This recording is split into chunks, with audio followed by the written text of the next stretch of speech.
ये दिल्ली की भीड़ बता रही है कि मोदी जी जिस तरह से आंधी की तरह आए थे उसी तरह तूफान की तरह चले जाएंगे। पहला रैली हम लोगों ने पटना में किया, दूसरा बॉम्बे में किया और तीसरा आज जो है दिल्ली में हो रहा है। और मैं बता दूं, देश के कोने कोने में जहां भी हम लोग जा रहे हैं वहां जनता का साथ, आशीर्वाद मिल रहा है। आज हम सब लोग एकजुट हुए हैं देश के लोकतंत्र, देश के संविधान, देश के भाईचारा को बचाने के लिए। जिस हिसाब से देश में बांटने का काम किया जा रहा है, भाई को भाई से लड़ाया जा रहा है, नफरत की राजनीति की जा रही है, उसलिए हम सब नेता आपकी लड़ाई के लिए हम सब लोग आए हैं और आपकी लड़ाई लड़ रहे हैं। और हम लोग सब लोग चाहते हैं कि इस लड़ाई में आपका साथ मिले, आपका आशीर्वाद मिले और आपका प्यार मिले।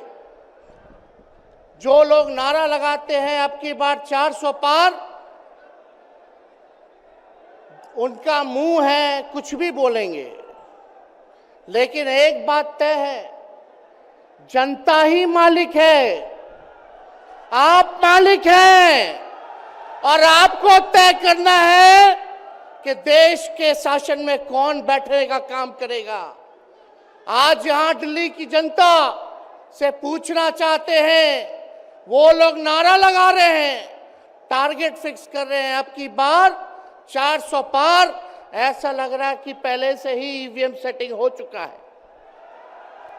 ये लोग फिर भी आप लोगों से पूछना चाहते हैं कि आप लोग, ये लोग जो नारा लगा रहे हैं, क्या वो सच होगा या वो सत्ता से बेदखल करिएगा? हाथ उठा के बताइए, इनको सत्ता से बाहर करना है कि नहीं करना? आज हम सब लोग देख रहे हैं कि देश में अघोषित इमरजेंसी लागू हो चुकी है। देश में सत्ता में जो लोग बैठे हैं तानाशाह रवैया अपनाने का काम कर रहे हैं, घमंडी हो गए हैं लोग। और आज हम लोग किसी को गाली देने नहीं आ रहे, लेकिन जो आंख से देख रहे हैं वो बताने आ रहे हैं, जो महसूस कर रहे हैं वो बताने आए हैं। सत्ता में लोग जो बैठे हैं, विपक्ष का धर्म बनता है, कर्तव्य बनता है कि उनसे हम लोग सवाल करें।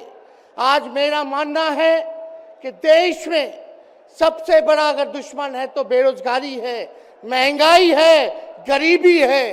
आज यहाँ लोग हैं, नौजवान हैं, नौजवानों से पूछना चाहते, बताओ कितने नौजवान यहाँ जो हैं मोदी जी ने नौकरी दिया? हाथ उठा के बताइए।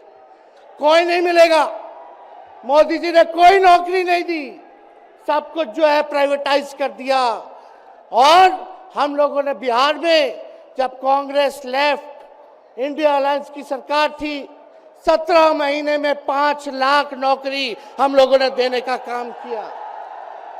आज किसान तबाह है, युवा परेशान है, लेकिन किसानों से मोदी जी को मिलने का समय नहीं है। मोदी जी मिलते तो प्रियंका चोपड़ा से मिलेंगे, किसानों से नहीं मिलेंगे। अक्षय कुमार को इंटरव्यू देते थे पिछले चुनाव में, इस बार बिल गेट्स को बुला करके इंटरव्यू देने का काम कर रहे हैं। लेकिन किसानों की समस्या कैसे हल होगी ये नहीं बता रहे।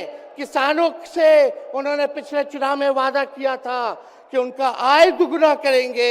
आज किसानों पर मोदी जी ने तलवार चलाने का काम किया है, जो हमारे अन्नदाता हैं।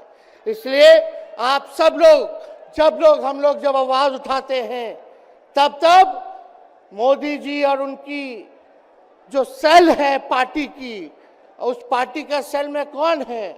ईडी है, सीबीआई है, इनकम टैक्स है। लालू जी को तो कई बार सताया गया, मेरे ऊपर मुकदमा किया गया, मेरी मां पर, मेरी बहनों पर, मेरे जीजाओं पर, मेरे पिता के जितने संबंधी थे सब पर केस मुकदमा किया। अभी बिहार चले जाइए, कई हमारे नेताओं पे छापेमारी चल रही है। कई जगह ईटी का रेट चल रहा है, आईटी का रेट चल रहा है, लेकिन हम लोग घबराने वाले लोग नहीं। आज देश में जिस हिसाब से हेमंत सोरेन जी को और अरविंद केजरीवाल को गिरफ्तार करने का काम इन बीजेपी के लोगों ने किया है, तो उनको हम बता दें कि इनके गीदड़ भपकी से हम लोग डरने वाले नहीं हैं।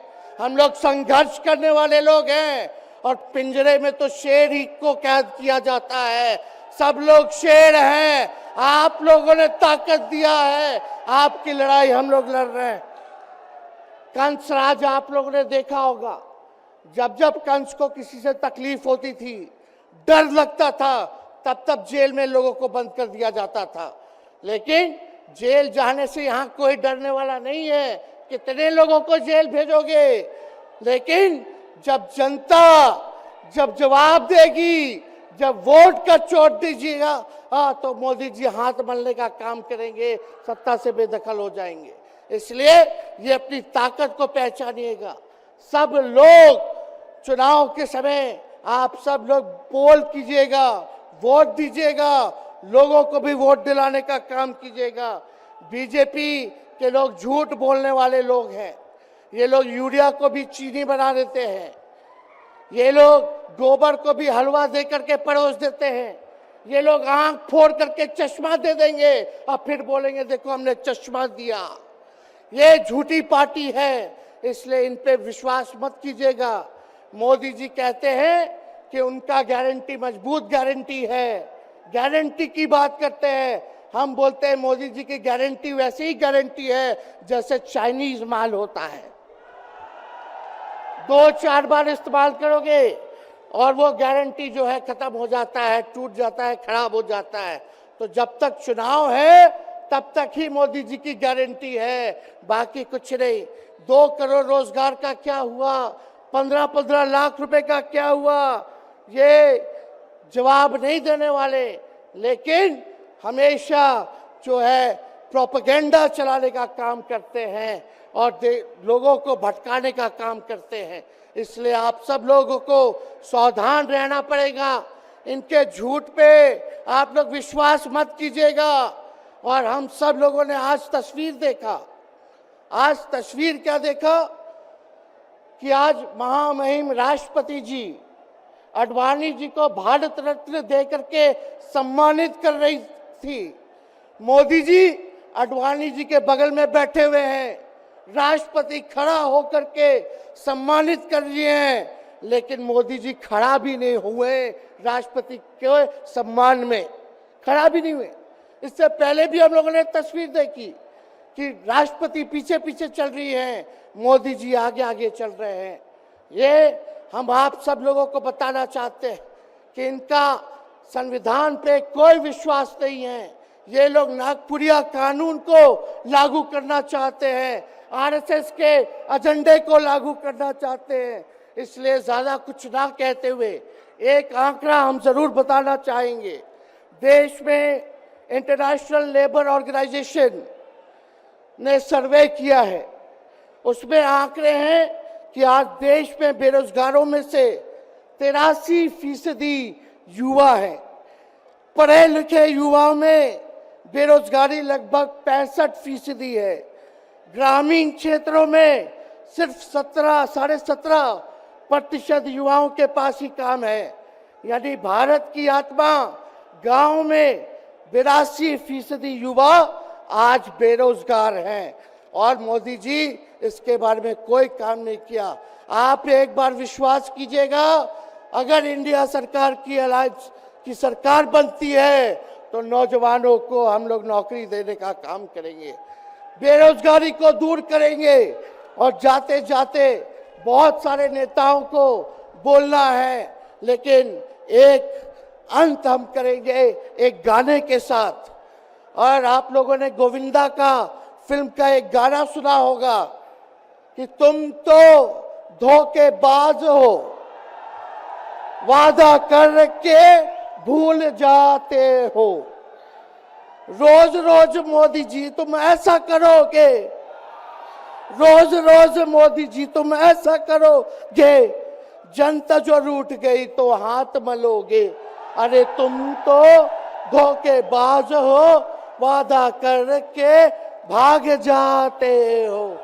तो आप सब लोगों को बहुत बहुत धन्यवाद। आप सब लोगों का आशीर्वाद मिले और हम सभी लोगों जो है आज मिसेस केजरीवाल और हमारी बहन कल्पना जी के साथ हम लोग जो है मजबूती के साथ खड़े हैं और इस लड़ाई को लड़ेंगे और जीतेंगे।